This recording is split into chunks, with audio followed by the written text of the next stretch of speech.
Dun, dun, dun, dun, dun, dun, dun, dun.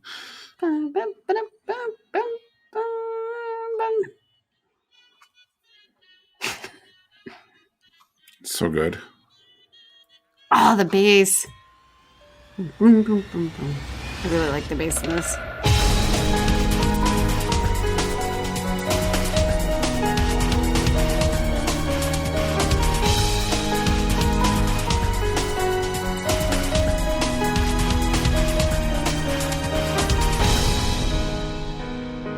Hello, and welcome to episode 101 of WRPG Radio, the video game music radio show where we talk about 5 JRPGs and 1 Western RPG. Okay, that's not going to work, is it?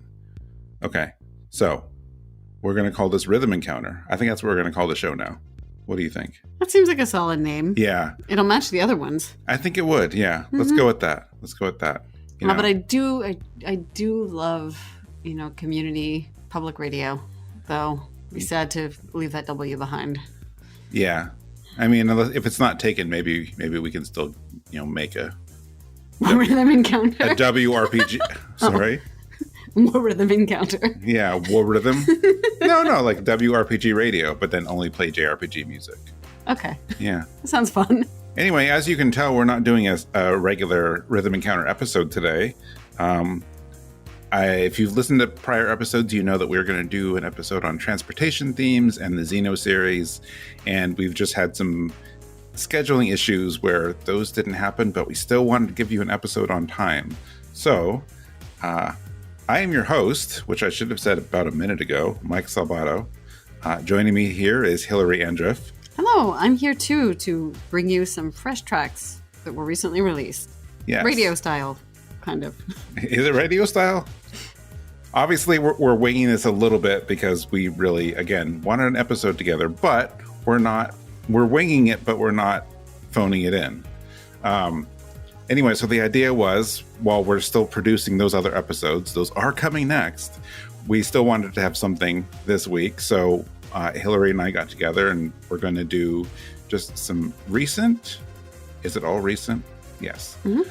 We were thinking about recent and upcoming, but it turns out it's hard to get a good grasp on music for games that aren't out yet. So maybe one of them is, though.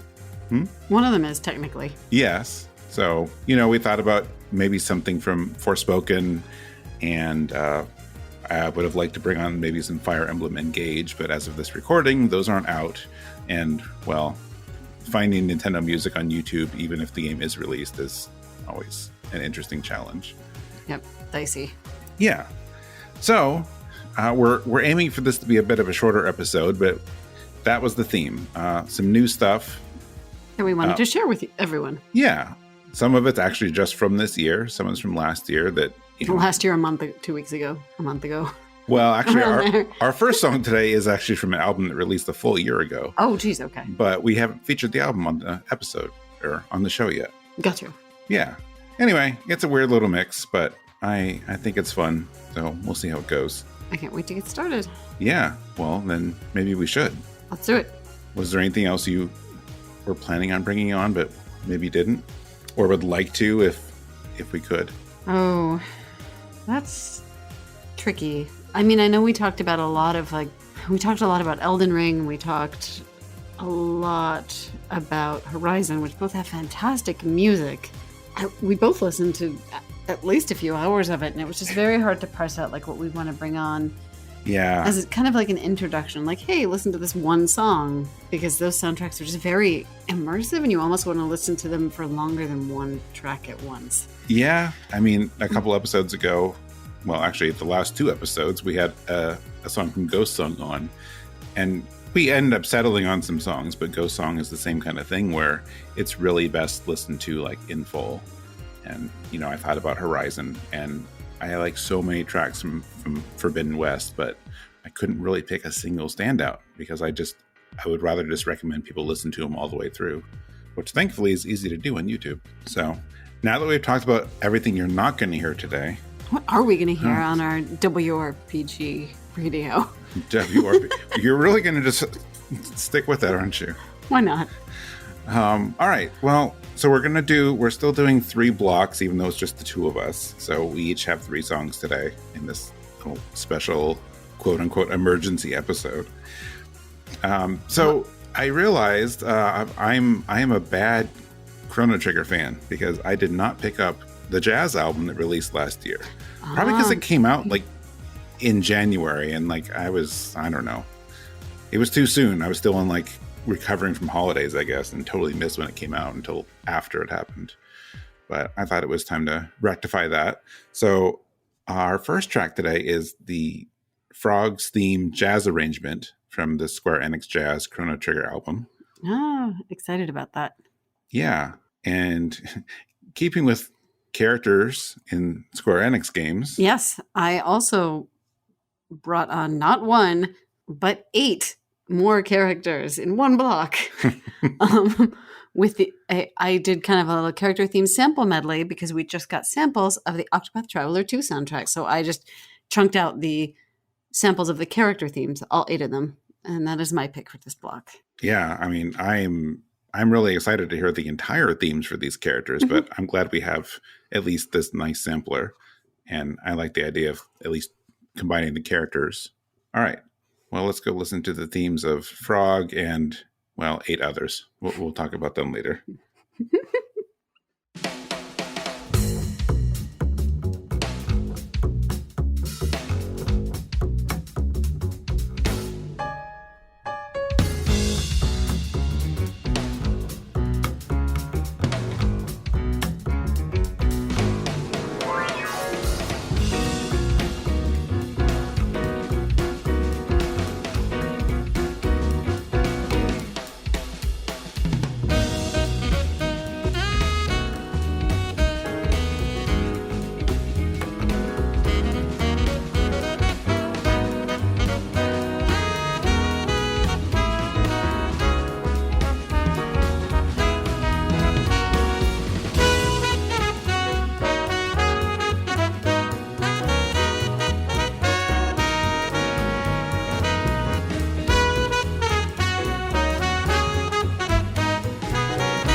so that was a lot of fun. I can't believe it took me a year to listen to that album. This was just a really fun block.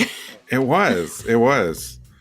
So, yeah, I mean, I sampled most of the Chrono Trigger album, and there are definitely a lot of winners. You know, there's not a ton of songs. It's a kind of a short album, so they picked out some, you know, especially fan favorite ones and some character themes. And, you know, you got to have Frog's theme. Robo's theme, of course, is on there. Does not sound like Rick Astley in this version. Fair enough. But I like this one. Like, it's just such a... I mean, all of their jazz albums that I've heard so far have been a lot of fun. I didn't hear Saga yet, but I just think they seem really well done. I am not the jazz expert here. I mean... Well, you know jazz more than me, at least. I reviewed a couple of these early on in the series when it was mostly still just like Final Fantasy, and they were just branching out into other Square Enix properties. Yeah. And I mean, it's a good series. These always sound really polished. This was so much fun.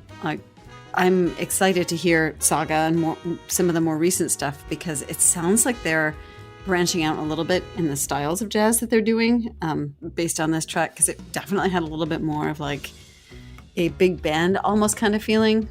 I didn't know that Frog could jump, dive, and wail, but I guess he can. Now you know. Yeah, there was some wailing going on in that song, and it was a lot of fun.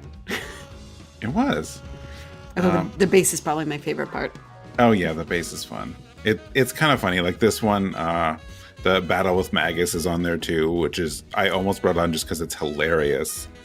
Having this like jazzy, not quite big band in that case, but very jazzy, upbeat version of Magus's battle theme. Not to take away from it, it's a great arrangement. It's just kind of interesting how they chose some of these songs and how they transitioned to jazz, but it's definitely a lot of fun. So they done 6 of these. I had to look it up because I lost track. So three of the 6 were Final Fantasy. 2 of the 6 were just Final Fantasy 7. Volume 2. Yeah, so there's a live. So they recorded live. Yeah. For the Final Fantasy. Final Fantasy 7 was the last one I reviewed. Yeah. So I forgot exactly what was on Volume 2. So there is Nier. There's Nier, Trials of Mana, Final Fantasy 15. So yeah, but I think it would be fun if they keep doing these, and you know there are 5 or 6 of them, so I'm sure we'll see more. But I'd like for them to do like a Volume 3 or Volume 8 or however they name the next one, like just have a bunch of different series represented. Live Alive, maybe? Oh man, you could do some cool Live Alive stuff in jazz, I bet. Yep. No, but I mean, like, yeah, like if they want to do a game, but even if they did another one like Volume 2, because that was in 2018, they just collect a bunch of different things. Yeah, absolutely. More, please. It's not like Square has a shortage of music to pick from. Yeah, of a back catalog of great music. Just put some weird things on there, you know? Do like a jazz arrangement of something from Bahamut Lagoon. And Live Alive would have been a weird, obscure thing, but you know, now it's less obscure. So yeah, put that on there too. Get some Shimamura. Well, more Shimamura because 15 is already here. Yeah. But still be good. It would. So anyway, that was fun. I paired that, or we paired that with your Octopath medley before we realized that one of those 8 characters is sort of jazzy. Yep. I guess Partitio the Merchant likes smooth jazz, which is excellent. See, unexpected. It is. But I like it a lot. I don't, they haven't really spent a ton of time talking about this game that is out next month. Yeah. Compared to the first one, which is a little strange. But so I don't know a ton about it. You know, me, like, I like the first one. Like, Tressa was the merchant in the first game, and she was the first character I played. So, like, I'm trying to get her out of my head, but when listening to this theme, although it's kind of funny to pair them up.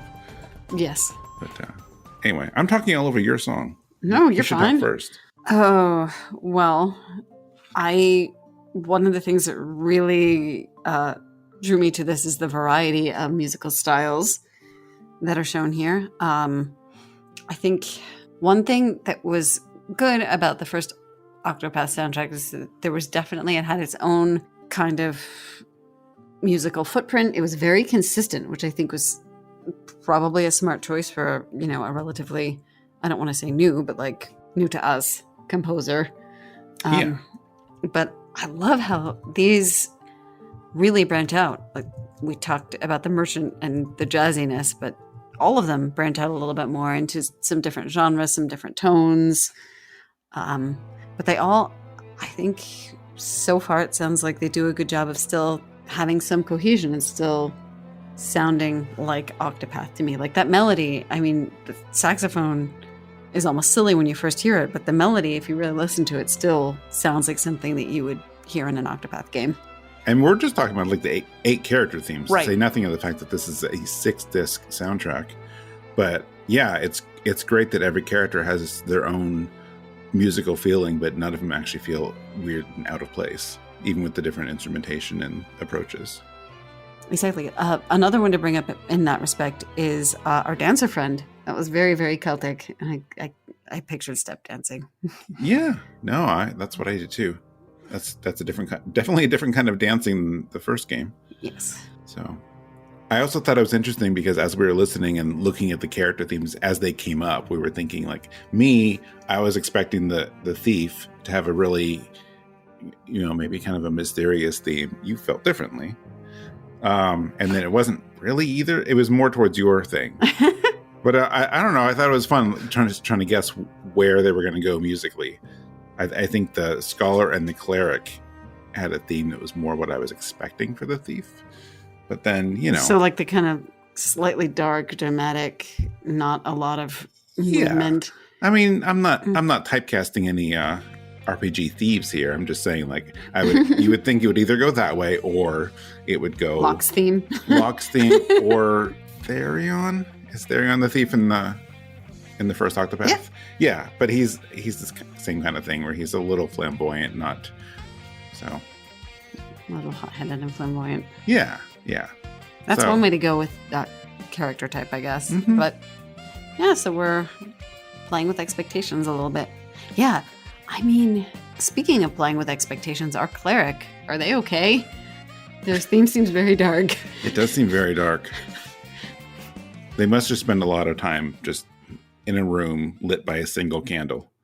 They're meditating. No, they're trying to read. Oh, the struggle of trying to read in a dimly lit room. Yeah, that's the thing. Like, you think they're upset. It's like, oh, man, are you looking up like some like grim prophecies? It's like, no, I just can't read because there's no light in here. So they look like they're brooding and that's why I look mad. Like this. That's why they're squinting, yeah. All right, I'll go with that. Yeah. There's not enough candles in this monastery. Right. Anyway, that's fun. I really can't wait to hear the rest of the soundtrack. Me too. Other random fun thing to bring up about it that I'm excited for is that we have day and night themes. So I can't wait to listen more. Me too. All right. We're actually going to put in the show notes for this episode a link to the official album page, because the album page, I think we ran a story on it, or at least we were talking about running it. So the official album page lets you sample all of these so far. They have a couple of discs worth of samples up. I'm guessing the plan is to roll out more of them until the album releases. So yeah, check it out. Enjoy some good music. Yep. Samples. All right. Coming up next on WRPG Radio, I found something interesting here that we're going to go to. Mm-hmm. That I wanted to share. Because I got really excited about it when you found it. Yeah. Yes. Okay, so we're going to shift tones here a little bit. We're going to raise the stakes, get dramatic rather than fun in this next block. What we did find was Synths of the Father, which is an arranged album of the first Gabriel Knight game, Gabriel Knight, Sins of the Father, which I'm very excited about. The music is fun and dramatic and mysterious, just perfect for like a 90s video game murder mystery. So what song do we have from that album? Oh, geez. Sorry. Shadowhunter, the first track. Okay. The track that we just realized is like 8 minutes long. Yes. Yeah, that's okay. It's a good 8 minutes. Mm-hmm. I also think Synths of the Father is one of those ones that's really easy to tell apart in text, but you have to really be careful how you enunciate.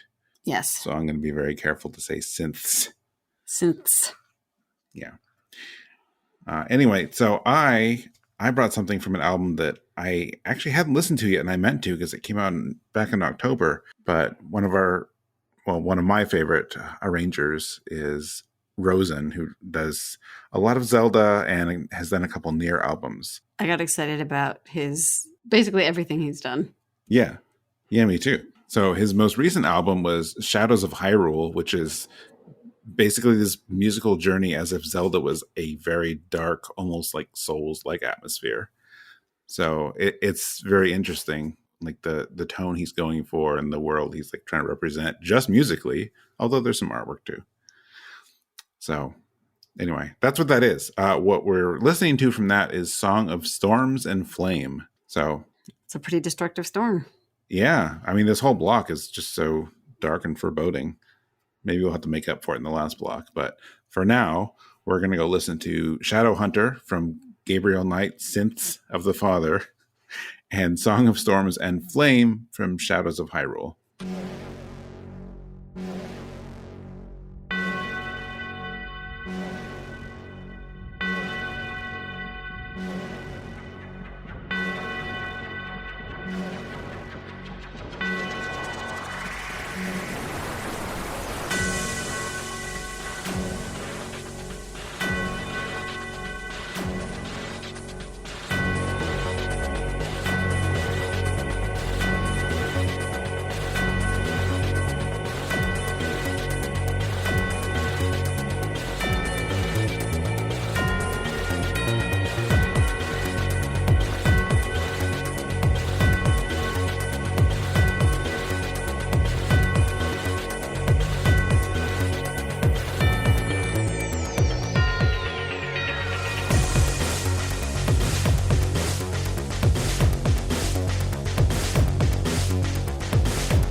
All right. Well, that was quite the journey.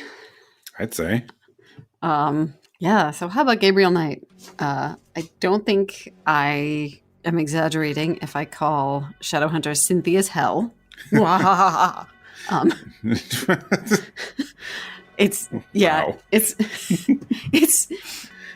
it's a really neat kind of electronic take on a song that's supposed to be very driving, but also kind of creepy. So I think that all works together really well, which is why I picked it. I know it's long, but I think it just works really well. Like, they got the progression down. They have the great little sting from the opening movie. I guess I should step back and say a little bit about Gabriel Knight itself, just for context. If you were picturing some sort of like solving a crime or a mystery kind of story and high stakes, that's exactly what it is. Gabriel's a bookstore owner who gets involved and is investigating the voodoo murders in New Orleans, and it becomes an international adventure. There's voodoo, there's a German tradition of like kind of demon hunting, called a group of Schattenjägers, who are basically kind of like slayers. Oh. And it gets... Hold on, there's slayers in this game? Why haven't you made me play it yet? Well, basically, yes. Okay. So it's really neat, and I think the synthy tone is a really interesting take on it. It is. I mean, I have to admit, like, the first thing that drew my eye was, well, actually, the fact that it's 2022, 2023, and someone's rearranging Gabriel Knight, of all things. Which is a very, very old adventure game, yes. But also just the title. I mean, that title is just inspired. It's such a good pun. So the main theme, the opening movie or the main theme, is that part that comes in later? I mean, I guess you could call it both, because it okay. sort of plays with the intro. So is the rest, is it like... I mean, I'm not sure how much you know the other songs, but do you think... I don't know, but there's a little bit of some other... Okay, so there's sort of a medley going on. A little bit, yeah. I think they pulled in a couple stings from other places. But my memory is a little fuzzy because it's been a really long time. Yeah. But I do recognize that do-do-do-do-do-do, Mm-hmm. which is the opening. No, it's so good. I mean, I don't know the games at all, like outside of, the basics. Mostly everything you just said. But it's a really fun musical journey. Like, I like how it slowly builds and goes into, like, whatever the main part of the song. But it's the way it closes out. It's actually something I didn't realize that both of our songs had in common today, is that they're both, I'm going to keep saying bookended because I don't know the musical term for it, but they both, like, end in a similar place where they start. Mm-hmm. And what I like about Shadowhunter, the way... the composer does that is you have that long intro that's just very atmospheric with the bell and just kind of some synths in the background setting a spooky atmosphere. But then you get that little bit of the main theme for the front bookend.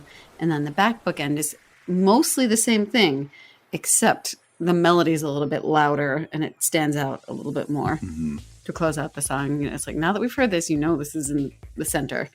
It's kind of neat. It is cool. And I feel like if you're a big fan and like you are like looking for that theme, for lack of a better, it's the first song on the album, so you would think that maybe that would work your way in there. And I think it's kind of cool that it's cool anyway that it's an 8.5 minute song. So like all of these elements and instruments all have this time to breathe, and like you really can like spend your time with each part of the song and spend time on transitions.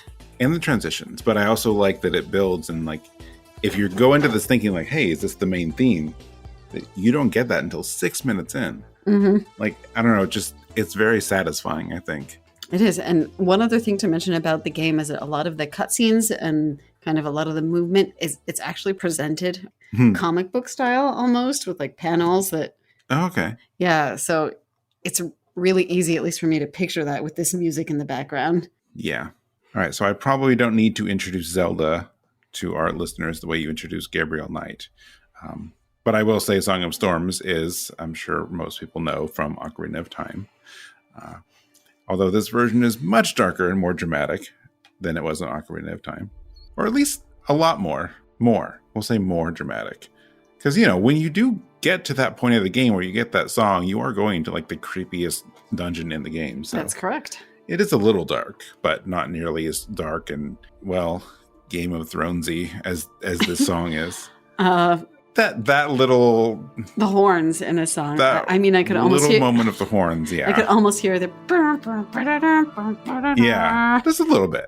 It was either that or like some of the more like horn accented music from the Lord of the Rings movies. But It's I mean, good. I mean, it's a good style. it's great. And like the idea of this album being this like big, kind of almost gothic looking, rendition of Hyrule of like, yeah, I don't know. I think it works. I like.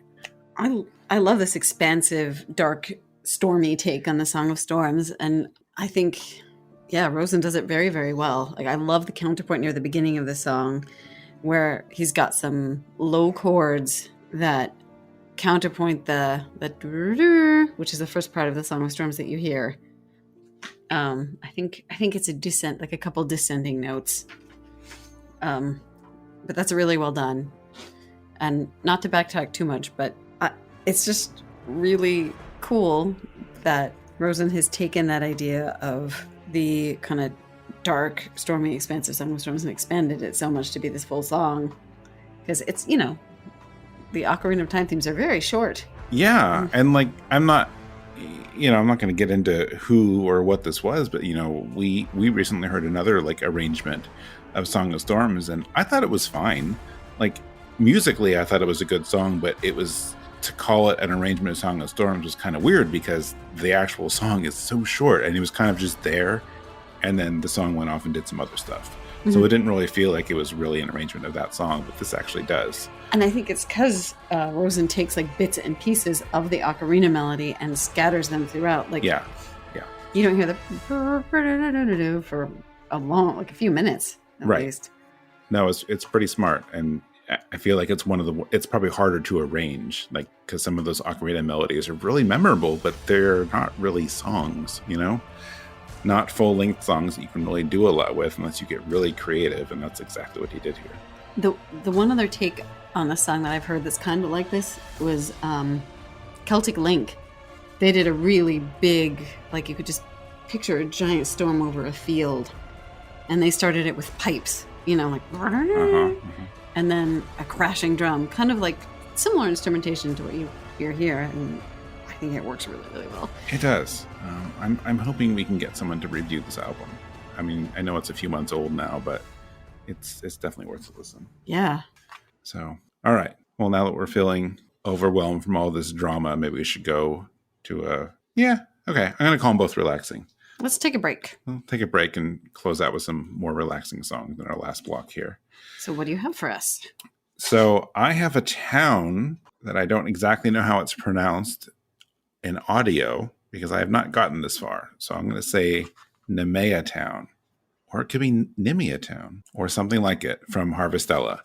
Yay, Harvestella. And then our last song today is Hilary's. It is an arrangement of Freya's theme by the Super Guitar Brothers on their recent album, Gentle Video Game Guitar Covers for Relaxation, which has a Contra-themed cover. Yes, Contra-themed cover, and by the way, just for clarity, this is Freya from Final Fantasy IX. Yes. I don't know, there's also a Freya in Valkyrie profile. True. I don't know. Does she have her own theme? I don't know. I don't think she has her own theme. She should. True. All right, let's go listen to Nemea Town from Harvestella and Freya's theme from Final Fantasy IX.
So I have played some of Harvestella. I have to admit that I've only played the demo, although it was a pretty generous demo as far as demos go.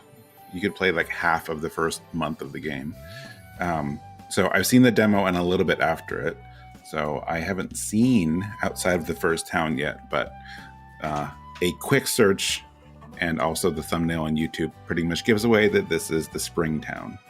Because there's at least 4 towns, I know that much, and like each area has its own season. So this definitely, I guess even if you didn't see it, you can probably tell from the music that it is springy and light and airy and breezy. So if I had to have guessed, that would have worked. But I enjoy this a lot.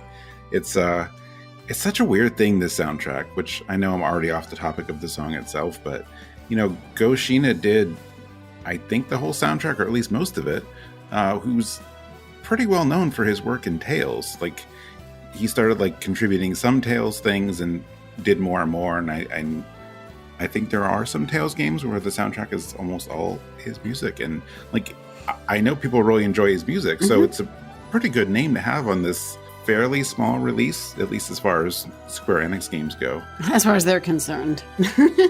Yeah, we're always talking about this at RPG Fan. Like, Harvestella seems like it should be a little bit bigger, but I think it just came out at the end of last year with all of these other games of theirs. So we're worried it got overlooked, but like what I've played and other people on the site like really enjoy it. And like Go Shiina is a good name to have on there. And it's just strange, like right now you can get the soundtrack, but only digital, I think, and only in Japan. Like if there's no CD, like Square's generally pretty good about letting you buy stuff from there, like making their music accessible in some form. Well, and worldwide. I mean, like Octopath Traveler 2, that soundtrack you can pre-order now on the US Square store. This one is just like, well, you try to find it on YouTube, otherwise you have to get a digital one from Japan somehow. But it's like, it's just weird. It's a weird thing not to be available readily, It is. I mean, you'd think they'd want to capitalize on that. And on Harvestella, I mean, if it's as good as people are saying it is, why not promote it a little more? But yeah, I mean, I listened to a bunch of songs for this episode, and I enjoyed all of them. I just really wanted to go, I don't know, something about I picked this before I knew you had Freya's theme, but I think they sort of pair together a little bit. Not as good as the last two, but they're better together than the other stuff that we... Yeah, I mean, admittedly, mine is a little happier than yours, but... Well, yours isn't sad as much as dramatic. Or wistful. Wistful, yeah. That's the main term right. I think of. Maybe I should have picked the winter theme, whatever that is. Spring's good. It balances it a little. Yeah. Yeah, I mean, I know chatting with some people from the site recently, a lot of them who are up on, recent Tales and recent Tales music are saying they're enjoying the shift to Go Shiina of composing more as opposed to Sakuraba. So, I mean, hopefully this means good things. We'll be hearing more. Yeah. So, as for the song... Yes. Was that a little bit of like banjo plunking that I heard in there? Because that was great. Was it? Okay.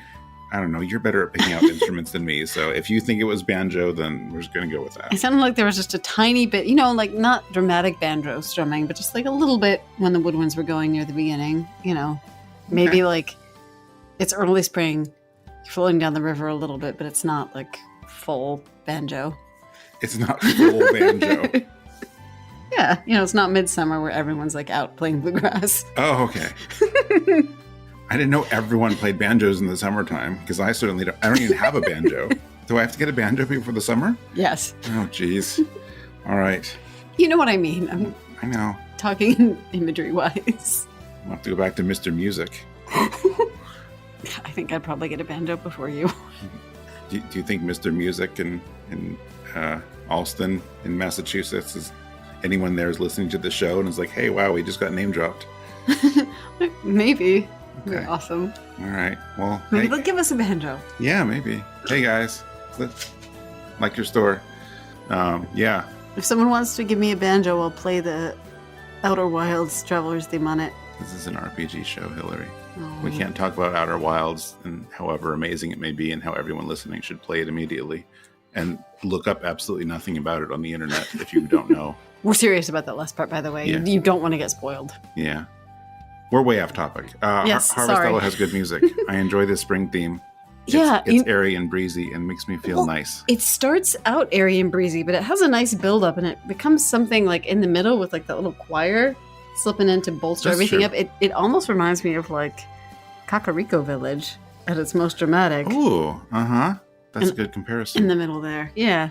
Not the version of it that would have been on ROZEN's album. No. Because in that version, I'm sure the village has been burned to the ground.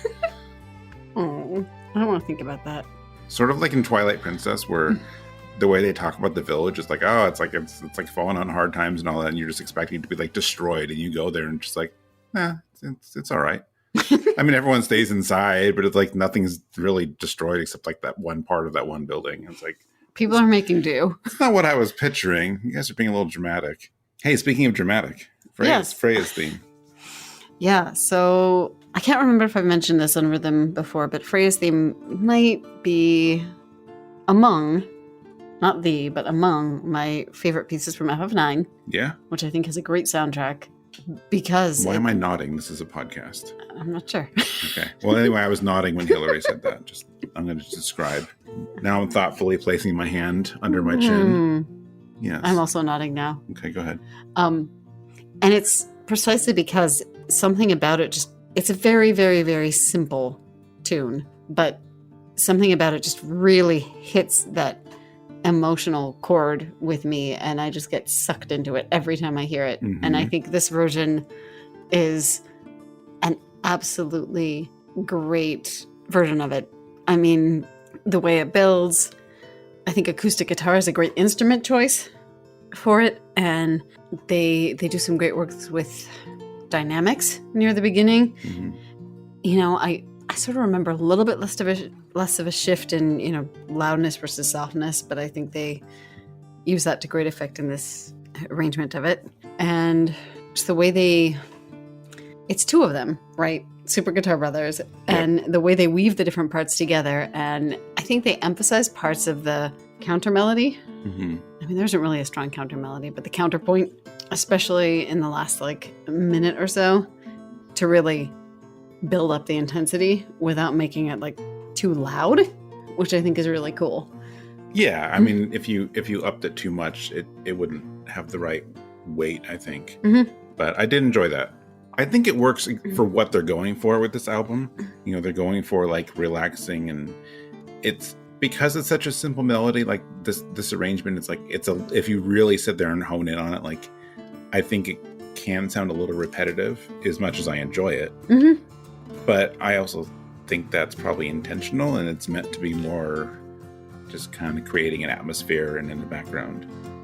That said, I was checking the timestamps, like that part, like 2 minutes in, the last minute of the song just shifts a little bit, and I like that, and the way it gradually like comes down at the end. So, if you have something that is as simple and potentially repetitive as that theme, you need to do something else with it. You need to bring in other instrumentation. You need to change the volume. You need to add a new instrument under it. You know, you need to, and I think they do that well while maintaining a consistent tone.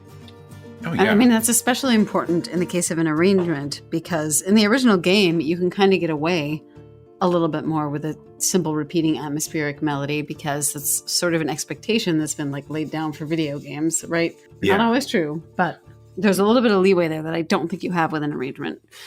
that's true.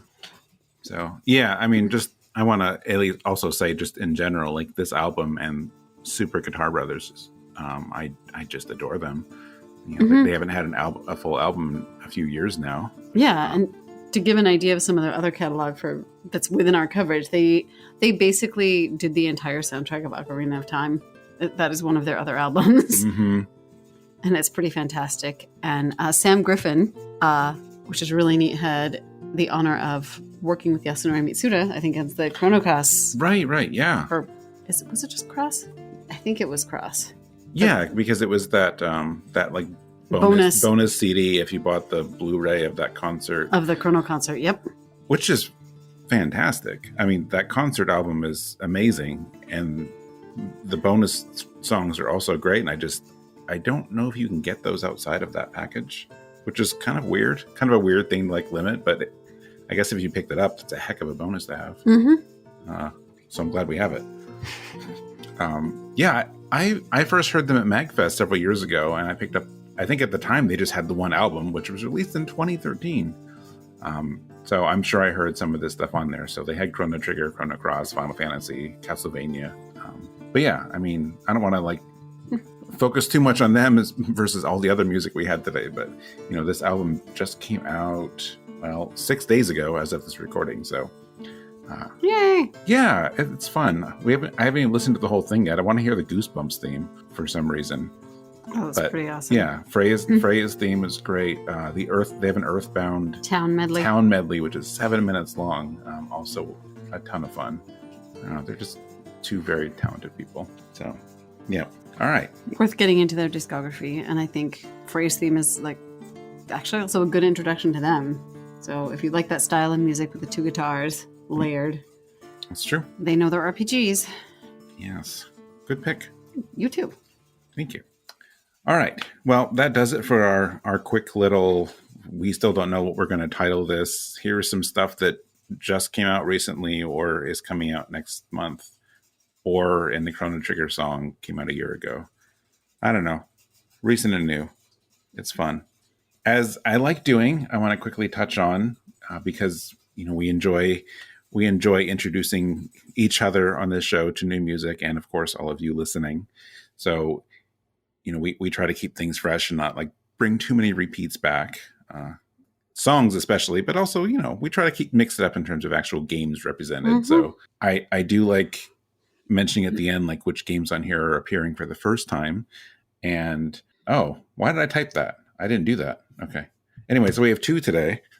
I almost mentioned a song that I didn't bring on. So Octopath Traveler 2 and Gabriel Knight, actually both debuts of Rhythm Encounter today. Woohoo! So, yeah, just the two.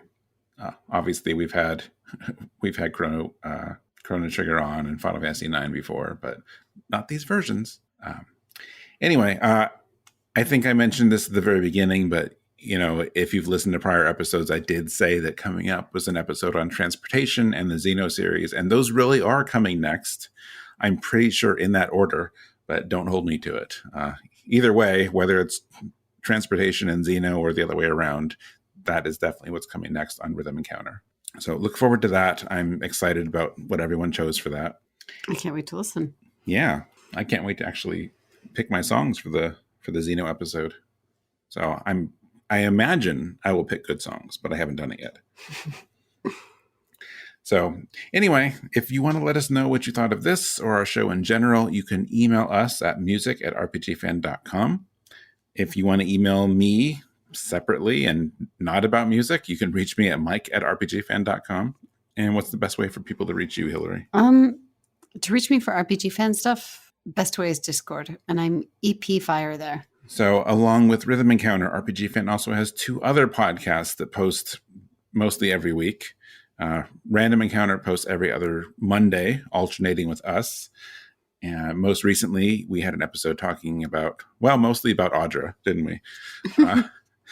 That's just how it worked out. Audra recently reviewed Marvel's Midnight Suns and very much enjoyed it and talked about it in such a positive light that even me, who isn't big on card-based combat, is really interested in playing it now.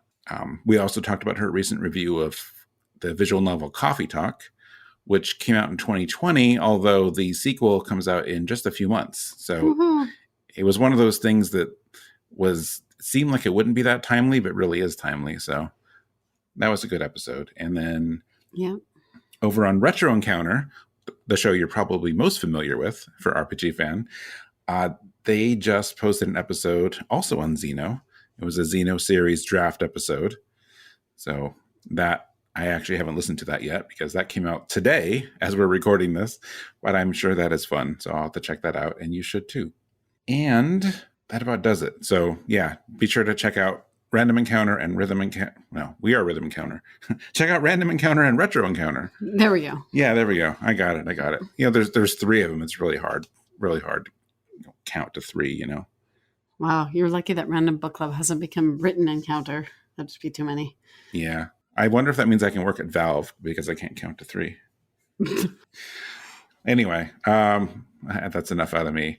If you enjoyed this show, or if you enjoy our other shows, we would love it if you could rate and review us or subscribe to us on Apple Podcasts, Google Podcasts, wherever it is you listen. We would appreciate your support. And that's it for today, unless you happen to have a random bonus song, because I did not plan one for this episode. How about we play the lovely Celtic Chrono track?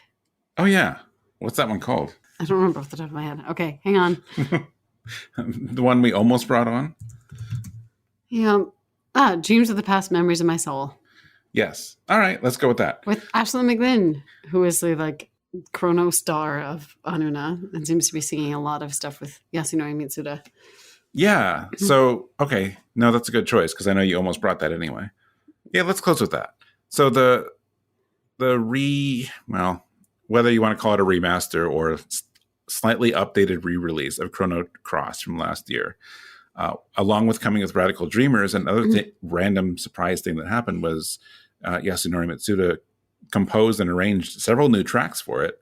I don't believe they're in the game. I think you can listen to them through the menu or something, because I haven't actually bought the remaster yet. But yes, one of them is this song. In fact, I think we'll even link the music video in the show notes, because there's a music video and it's beautiful. It definitely, I think, plays to his strengths of what he likes to compose and the music of Chrono Cross. And also just the scenery is fantastic. What was it you said? Like, if you're doing like a music video on Celtic music, is it like a requirement that you wear a hood? Oh, if you sing with Anuna, is it required that you wear a cloak and hood? I mean, apparently. It's a good look. It is a good look. It's fun. All right. Well, then we're going to close out with Dreams of the Past, Memories of My Soul from Chrono Cross, the Radical Dreamers edition. So enjoy listening, or you can also go to our show notes and follow a link and check out the music video. So that's all we have for you this time. Come back next time for probably transportation music. All right. Thank you. Thanks. Bye. Bye.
Hello, and welcome to episode 101 of WRPG Encounter.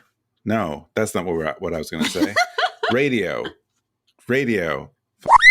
See, I have this intro down, and you're like, let's do something weird. Okay, anyway, starting over.